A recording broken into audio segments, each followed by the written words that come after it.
Hello, Nicole, and hello, listeners. Hello, Warwick. Hello, listeners. How are you today, Coxie? I'm cold. It's winter and it's windy, and the westerlies have arrived up here in Brisbane. That signifies that spring is on its way, but not before we die from wind, and it makes us really cold. I There- wonder where this is going. All right. It's not the wind that is the leading cause of dry skin. Do you know what it is, Warwick? Oh, no, I don't, Coxie. Towels. That's shockingly good in its simplicity. It's like elegant simplicity. Perfectly. Oh dear, oh dear. Now I would normally take that and try and come up with some sort of a segue. Actually, I can do it. You I'm going to can. have a go. Yep. Today we're going to talk to somebody who's going to help you prevent getting towelled in business by not having the right legal stuff in place. Some of the fundamentals we talk about it a bit here on the show, and unfortunately, we've heard some stories of people getting really towelled and costing them lots of money. So, Alex Solo, welcome to the podcast. It is great to be here. I'm sure. Alex is joining us from Sprintlaw. I'm sure we could have come up with our own joke about, a fast lawyer, like a fast speaking lawyer, Sprintlaw. Is that name a help or a hindrance for you guys, Alex? Oh, look, I think it's made us be committed to doing things really quickly, which definitely puts pressure on the team sometimes. But the name itself comes from actually a concept in technology, agile project management, and the idea of law firms are very traditional businesses and they don't really update the way they operate over time. But this concept from technology is, do things in sprints, always evolve, always get better, and that's kind of how we've tried to organize our kind of new type of law firm. But certainly, there's also the speed aspect. Yeah. Nice. So I'm going to be a bit cheeky, Alex. Does that mean you guys don't charge in 6-minute blocks? That is correct. We do not charge in 6-minute blocks, and we're very proud of it. I would be too. I freaking love that. And I bet Warwick didn't believe that was going to be the answer. Oh, I sort of, it was 50-50 actually. I love All that. right. I think that in itself speaks to the forward thinking that is possible in what is, you said it yourself, Alex, a very traditional business. Indeed, and I think with a name like Sprintlaw doing things much faster than traditional lawyers, you probably wouldn't make much money if you build in 6-minute increments. So, that's right. You have to change your business model. Exactly. Well, we've probably got the attention of a few listeners because they're like, "Wow, a lawyer that doesn't charge in 6-minute blocks." Alex, you don't look old enough or stuffy enough to be a solicitor or a lawyer. Can you tell our listeners a bit about yourself and your background and how you came to be here with Sprintlaw? Well, I'm younger than I look because I enjoy what I do, is what I would say. But I've been a lawyer for about 12 years now. I began working at one of the large kind of corporate law firms as a commercial lawyer, corporate lawyer, technology lawyer. In 2017, I left the large corporate law firm life to start Sprintlaw with my co-founder, who the two of us met as kind of graduate lawyers working in the corporate law world. The mission really was for smaller businesses to make legal services simple, affordable, accessible. We knew that in Australia, we've got 2 million small businesses across a ton of industries. The vast majority don't consume legal services. When they do, they have a terrible experience. And we just knew doing things online, using technology, killing these 6-minute billing practices and making things affordable, with all of the above tactics, we could really reach that kind of underserved market and bring a fresh way of doing law. So we're, I guess, 7 years in now, have been growing fairly quickly. We've expanded to New Zealand, the UK, and kind of continuing to grow. But really, the whole thing is focused on smaller businesses across a ton of different industries and just really helping them get easy access to legal advice. Yeah. I like the word easy and law. I don't believe they normally go together, Alex. Certainly No. Experience. And yet I think when we do things preventatively, it can be really easy, but we tend, I think as a small business owner, because we have this idea that you're going to be charged in 6-minute increments and it's going to be super expensive, we tend not to access the kind of support that we need proactively, and we end up in a bit of trouble before we generally reach out to someone like yourself. Before we get too far into how you've changed things, there's a fundamental question I don't think I've ever asked, and Warwick referenced it before. Is there a difference between a solicitor and a lawyer, or are they essentially the same thing? Great question. You hear a bunch of different terms for lawyer, like people thrown about: attorney, barrister, solicitor, lawyer. Lawyer in Australia and the UK and the kind of English-based legal system is a general term for a person who is authorized to provide legal advice. And there are two subcategories in that system of lawyers. One is a solicitor, one is a barrister. So both solicitors and barristers are lawyers. Solicitors generally provide advice outside of court. They'll draft documents, or even if there's a dispute, they'll help you before the court proceedings in terms of how to prepare for it and so on. A barrister spends all day in court. They stand up and they get briefed by the solicitor the day before court or whatever, and they'll go fight the case if it needs to go to court. For most businesses, you want to avoid court, so you'll generally be dealing with a solicitor. And the term lawyer is, I guess, a more casual term, which is used to identify. Attorney is not an Australian term; it's used in America to describe what's essentially a lawyer, and they don't have that distinction between solicitors and barristers, which is why you see in those TV shows, like Suits, lawyers starting out in the office and ending up in court in the afternoon. That's not what happens in Australia and the UK, but is more of an American concept. Yeah. I'm so glad I asked. That's a fascinating answer. I had no idea. And in my experience, I'm thinking back now through all of my own experiences, I have dealt with, essentially both, because I'm dealing with a solicitor and then I go to court and it's a different person. So now I totally understand. I don't think I ever thought to ask that question. And it means that when I am looking for legal services, I also now understand the terminology when, working through, well, who do I talk to? And if I'm asking generally for a referral from someone, which is how I get most of my advice in one way or the other, and when I think about our listeners, they do the same, I also have the right language to get the right person that can help me. I'm not heading off to a barrister who I'm sure they're not even going to take my call, but if they did, they'd be wondering why, and they'd be charging me in the 6-minute increments, I'm sure. Absolutely. That's spot on. Yeah. It's a solicitor you're generally going to want, and most solicitors are comfortable with the term lawyer as well. Yeah. Okay. So accessing legal services, that always just feels like I'm about to have a fight with somebody. And that's about the only time I think most trade business owners would speak to a solicitor is there's a problem, or someone's coming after me, or I want to go after somebody else. And I think that's a big perception amongst consumers, amongst small business owners, that we only talk to you when there's a problem. Now, Nick and I know that there's a different way to do this, and I'm sure you'd love to speak about it, Alex. What should we be doing? I would. I mean, I would say, we've got now 7,000, 8,000 clients, and the industry, we help across all different industries, but the industry that I think is worst at doing stuff proactively is the trades industry of all the industries that we work with. And that mindset that you mentioned is definitely prevalent in terms of, people not wanting to think about law as an upfront preventative measure, but more, something's gone wrong, now I'm going to go see the lawyers sort of thing. A big message, and certainly it was in our founding message when we started the business, was legal headaches can be avoided by being proactive, and it's a big message that we are trying to get out to smaller businesses. And again, this is known well by larger businesses. They all have in-house lawyers, they avoid risks, and even in other industries, medical industry and so on, they're much better. I guess they're in the business of health, and for example, they know about the power of preventing the risk of illness, so it's natural for them to think about risk proactively. The advantage of getting your ducks in order kind of before things go wrong is that you can prevent things going wrong. In disputes, what we often see go wrong is, two parties are having a fight about something, whether it's payment or a job not done, or you told me you're going to do this, but you didn't actually do that.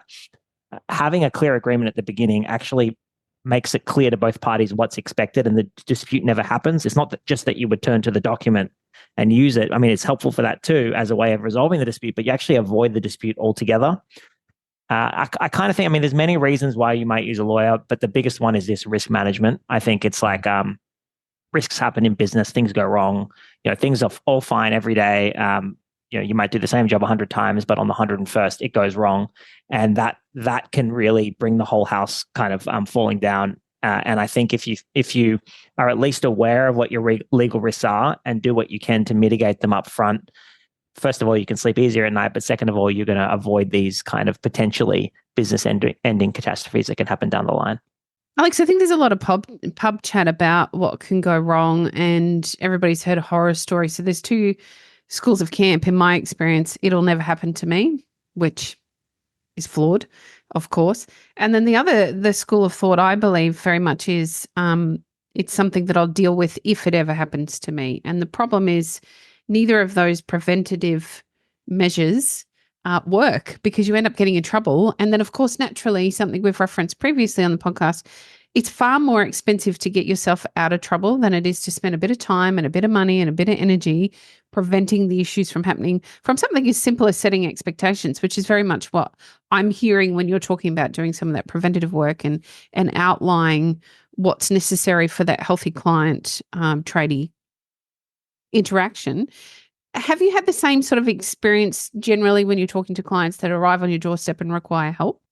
Yeah, for sure. And a lot of what we do is, someone will come, often for a very specific requirement that they think is important because they need a clients ask them for a contract. They never did one before. Oh man, I need to get a contract done.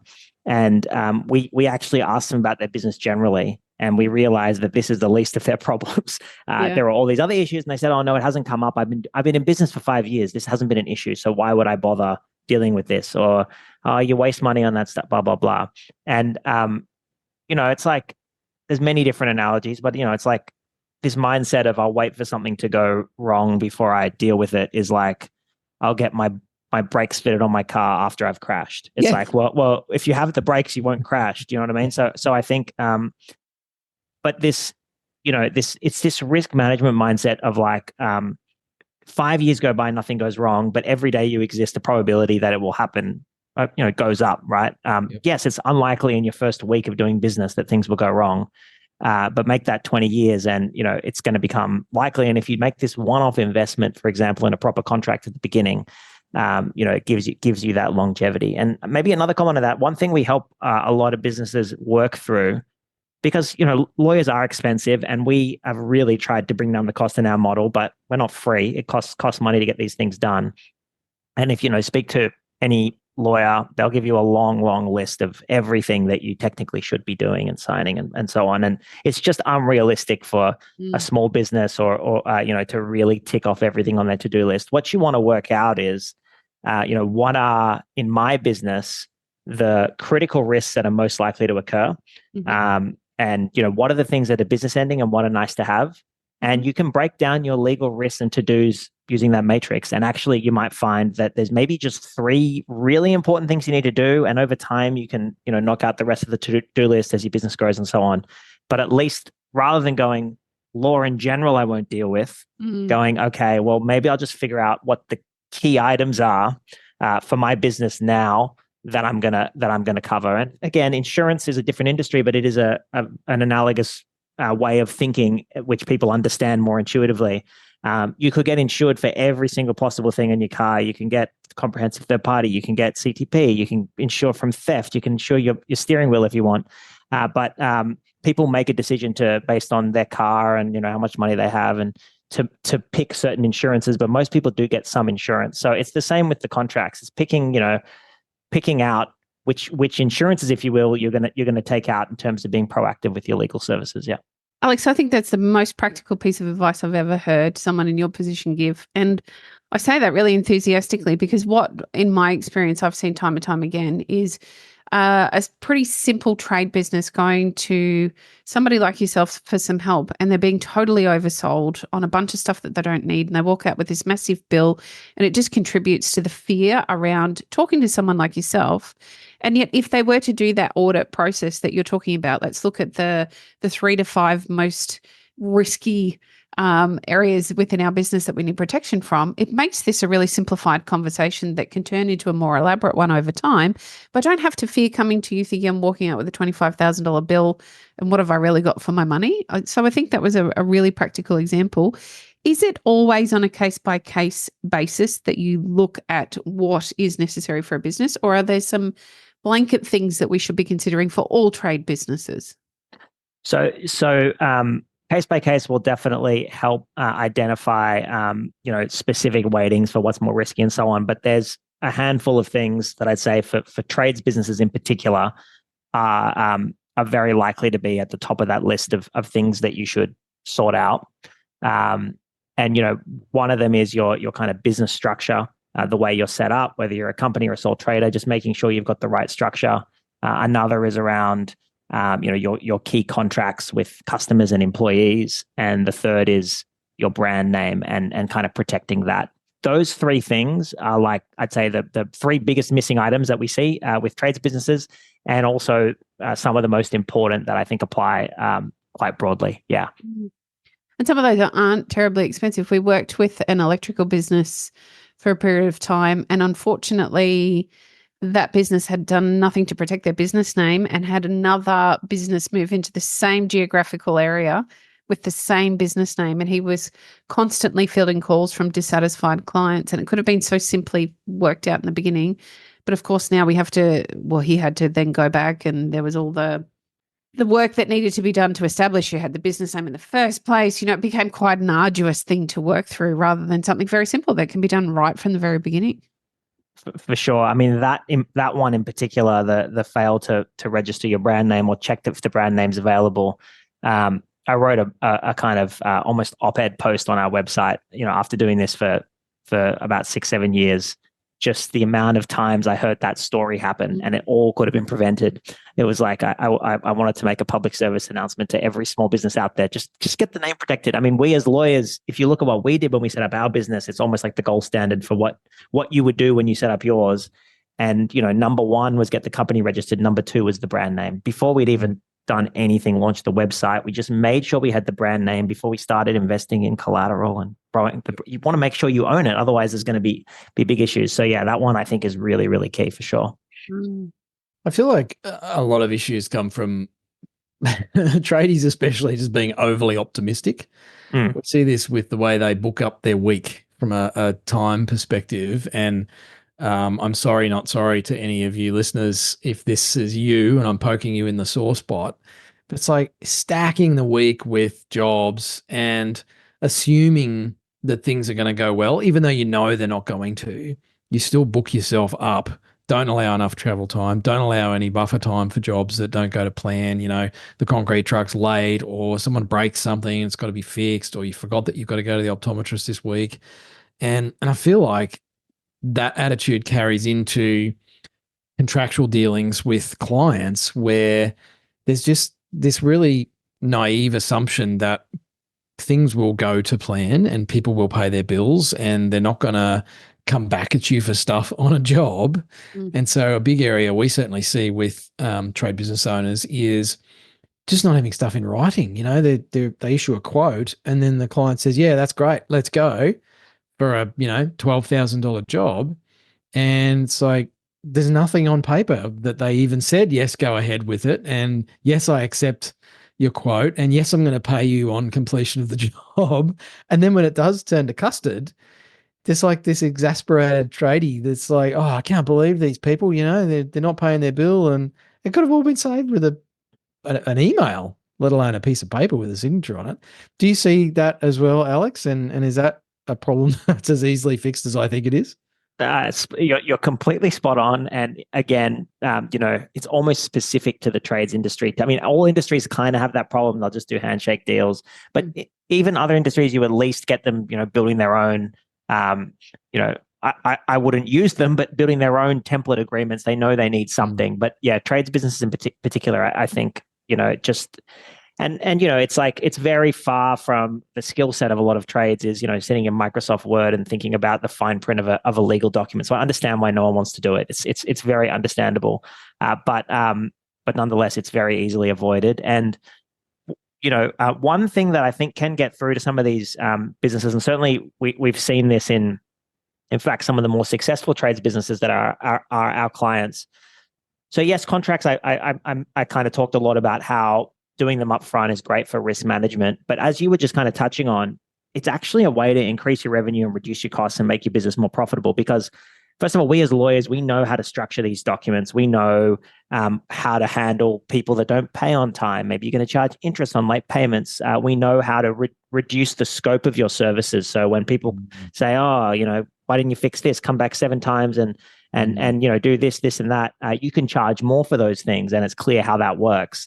And again, you might think, I have a good intuition for how much my clients will pay, and none of that's going to add value. They're going to pay what they're going to pay. But the reality is, if you present them with a well-organized document with a clear quote and a clear additional fee section, the average consumer or business, doesn't matter whether it's a business or individual client, will be happy to pay more than they thought when they understand why and they understand they agreed to it upfront.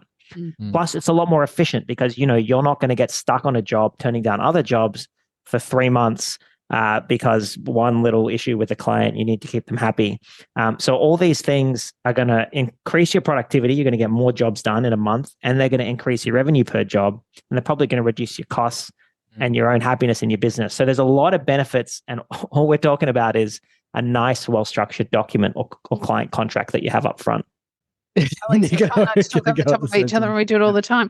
Alex, I'm sitting listening to you and thinking about a lot of what we've seen in the trade space. And what I do see is those who are proactive generally go for something that is standardized in terms of contracts or agreements that they have within their business, terms and conditions, and the list goes on. How important is it to have something that is tailored and specific to me and my business? And what's the difference between the two in terms of risk level? So it depends what standardized document. So let me say, as a starting point, I would recommend if your business can standardize its document to use with all your customers, it's a good idea. It's cost effective, saves you going to lawyers every time to get a document done up. Obviously, if you're doing a multi-million-dollar job, you might want to do a tailored contract. But depending on your business model, if you can support a standardized agreement, it's super efficient. And I would be an advocate of that. And we do a lot of those. In terms of where you get that standardized agreement from, I would generally recommend just investing once in a legal service to get one set up for your business. There are, industry templates. There's Masters Builder Association templates. Depending on which sub-trade you're in, there's specific associations that will give you their own templates, and they're generally better than nothing unless you picked the wrong one for your job, in which case it actually becomes possibly worse than not having one. And that's again, a common risk that we see. I would say, pretty much every time we've helped a trades business design their standard agreement, we've added some non-trivial section to the document that wouldn't have been in those standardized, like download off the internet templates. I would suggest, we're talking about a one-off investment in legal fees for all of your customer jobs. If you can standardize everything, it's just generally worth it. And again, like, you may have your own billing model, your own billing structure. You may have your own set of issues that you are seeing come up with your clients again and again and again. And you can talk about those specifically in your terms, where the templates are by nature designed to be used across, tons and tons of different business types, and they may not suit your size or your scale and so on. So those are the kinds of things that we're putting in there. And so I think you're going to get more of those benefits in terms of both reducing risks, but also those efficiencies and, cost savings and so on, the more specific you can make it to your business. I look at this stuff, and because I have part of my history was in finance and financial planning and wealth management, everything's about return on investment. And any of our listeners, if you've invested in property or shares or anything like that, you've thought about what's your return on investment. And I look at insurance and in particular the legal side of things and having these legal instruments set up in your business. The return on investment is enormous, like in the positive sense, because for whatever the cost is, it's $1,000, $2,000, $5,000, depending on what the heck it is that you're putting in place. If it's something that you can use over and over again, and it prevents $10,000 loss on a job because, as you said earlier, and we've heard stories of this as well, obviously, you get called back by the client 7, 10, 15 times to fix stuff, and you do it because that's your own version of risk management, right? Because like if you don't and they take you to the authorities, then that's like, whoa, that gets really expensive. And all that can be prevented for, thousands, not tens of thousands of dollars. And you can prevent that many, many times over. So it's just the ROI on that stuff is insanely good, way better than going to the Melbourne Cup. Yeah, indeed. It's a good way of putting it.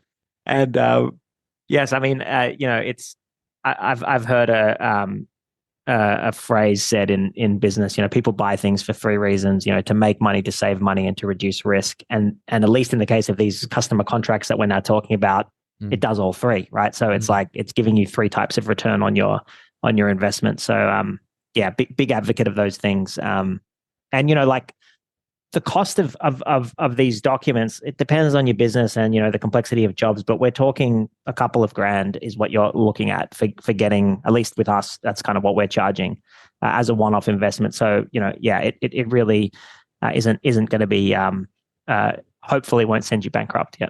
It'll prevent it, hopefully. Exactly. Alex, this might be a weird question to answer, but is it actually all that hard to create a written contract, written agreements, quote acceptances, all those sorts of things, T's and C's? Obviously, we've talked about your solution. I'm not advocating that. I'm not suggesting our listeners go to Google and just copy and paste something, because that is an absolute freaking disaster. Don't do that. We've seen people do that, and it's a nightmare. But is it actually that hard to put this stuff in place? Practically, when I go back to my tradie business and I've paid you guys some money, and it's like, okay, I got these things. It feels like it could be a lot of work to actually make that part of the way I do business with clients. Yeah, I think, technology has made a lot of this stuff a lot easier to operationalize. And, a lot of the work we do for trades businesses is around these customer agreements we're just talking about. And someone's come in and told them they should be doing electronic signatures and sending stuff out. And they're just like, okay, we need to get our contracts in order. The process of setting that up is not hard. There's tons of tools, DocuSign, PandaDoc, all these things that make it really easy to send out contracts. And then you just insert the contract that has been prepared for your business, and you just build a process to make sure every client receives it on their phone or email and clicks a button to accept and pays their invoice or whatever. And you can build it into the way you collect payments and other sorts of things as well. So it's if you're not tech savvy, maybe you need to get an IT person to help you set some of it up.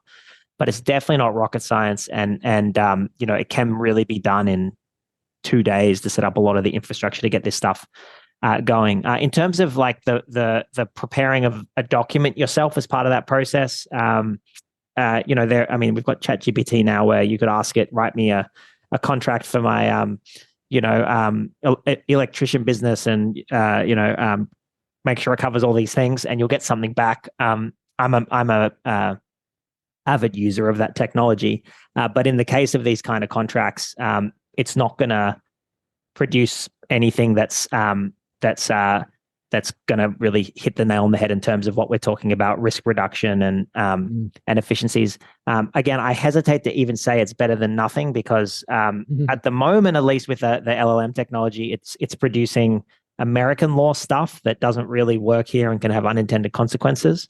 And then a lot of the with the legal wording, I mean, lawyers train for X years to learn about law and how to write these carefully constructed sentences that seem like gibberish. But in terms of particularly the risk component, if you use the wrong set of words, or it's not Australian or whatever it is, it makes the whole clause not only potentially unenforceable, but you might be breaking, like, for example, the Australian consumer laws, and then you can get fined by the ACCC or complained to.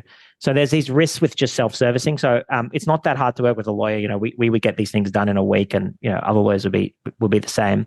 And then the surrounding process is not that hard. So I really think it is not that daunting to get on top of. Alex, I've had some pushback and some fear from some tradies that are concerned about the way their terms and conditions or some of these contracts would be perceived by their potential clients. And the fear around, well, my client's not going to work with me if they've got to sign off on those 53 terms and conditions. How do you get around that? And well, maybe the question is simple as, what do you have to say to that? It's a great question, and we get that a lot. And I think it's not it's a very important question to ask. I wouldn't dismiss that question. I would say that's actually the key question in terms of how we design your agreement. And again, depending on who your client is and what kind of work you do, some clients might be impressed by a robust looking contract that adds a layer of professionalism. Others might be suspicious. And there's a trade-off, and this is part of the value of working with lawyers when preparing these documents in terms of risk protection and practicality. And that's a big part of what we do. We go, look, I would love to write you a 100-page contract that covers every possible risk, but no one's going to sign it. So it's not actually going to cover any possible risk. In fact, it's going to create risk because your business will probably never make a sale again. So what we have to do is design an agreement in a format and in a procedure that is seamless with the client's operations. But for trades businesses, quite commonly, will attach it to an invoice, and it'll say, by paying this invoice, you agree to the terms and conditions, which, signatures are better, but under the way law works in Australia, acceptance by conduct is perfectly valid. So, you can do things like that, or you can have a tick box somewhere, or you can attach it to an email. You can use certain font sizes that get things in 2 pages, and then you just have the key terms summarized on the bottom of an invoice or in an email. There's creative ways to present this stuff, and again, it's not rocket science. For us, for example, we've got maybe 5 different ways that we commonly help trades businesses do their agreements. The most common, I would say, is we give them a sort of 4 or 5 page template, and again, this is more for small trades businesses, with a cover page that they just fill in for each client, send over either as a PDF attachment, or they just get it digitally signed. And it's straightforward, and people aren't that off put by it. So again, I think it is an important question, and a lot of kind of what you are paying a lawyer to help you work out how to do, but definitely solvable, and you can turn that actually into a strength if done correctly. Okay, I have another negative Nancy question from, I'm just thinking about tradies and the kind of fear that they've brought to this conversation with me before. And we've actually had someone in our community that trusted a lawyer to put together a contract for them, and when it went to court, or it got that far as court, it didn't stand up and it wasn't what they needed it to be. How do I, as a trade business owner and a consumer, be sure about the end product that I'm paying for? I mean, that's a great question, and I think maybe just to directly address that particular scenario, I mean, you generally do have, if you use a solicitor or a lawyer to draft your agreement, some right against them if there's an issue with their document. We as law firms are all required to have PI insurance. So, the documents are actually insurance backed, and so you can have some protection if that particular issue emerges. Ideally, though, that issue does not emerge, and you get a well-drafted contract, so you're not having to make cross claims and time-consuming things. I will say this: you hear the horror stories. There was a study that came out that said in Australia something like 98% of small business disputes were resolved without going to court. And so I would say, people often think of a legal document as its value in terms of risk management is what the judge says when you present it in court. But actually what we see happen is, as I said at the beginning of this conversation, disputes are avoided because things are in writing, or when disputes emerge, the parties have a reference point, which is the document that they can use. So in a sense, it may not matter whether, one clause, a judge might interpret it one way or another. If it's clear enough to both parties, you actually find that dispute gets resolved amicably, over email or over a phone call.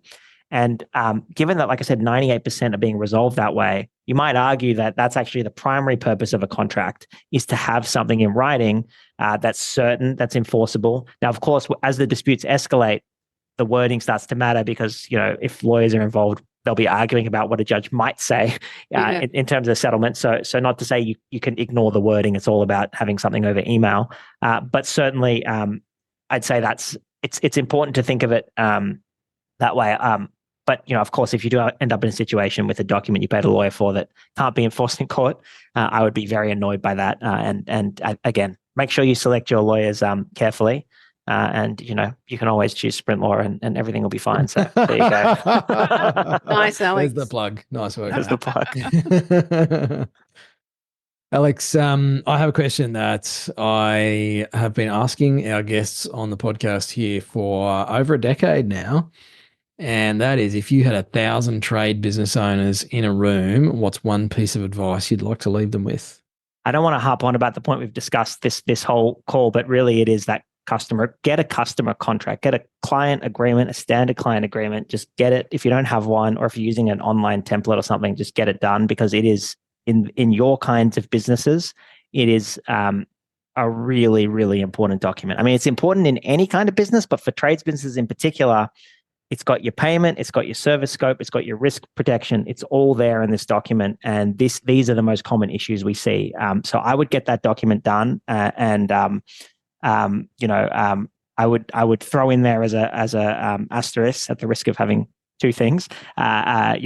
Get your brand name protected and your business structure sorted too. Those are the other two, but really just get that customer contract sorted. And if you do that, that's one of the top items on your risk management to-do list. Your business will be better the next day for sure.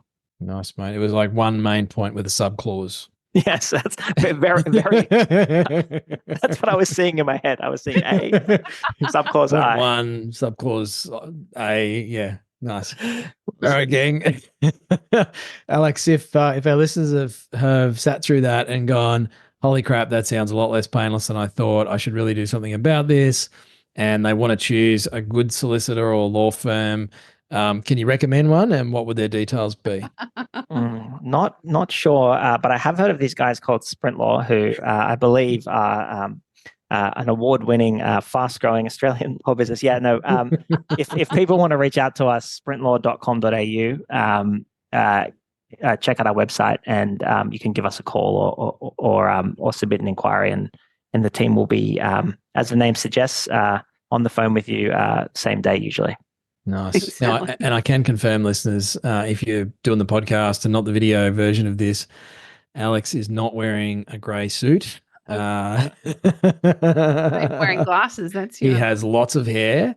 There's no Brill cream in sight, and I can't see a fancy leather couch and a whiskey bottle on the bureau behind you there, mate. So they're under the table, but yes, the whiskey's for after you have the problem clients. Exactly. But, thanks for being on the podcast. Great chat.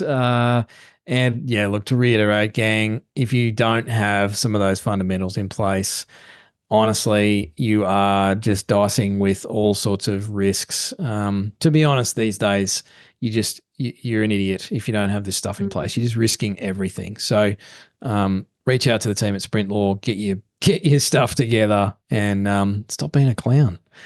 Alex, thanks for being on the podcast. Thanks so much. Hooroo.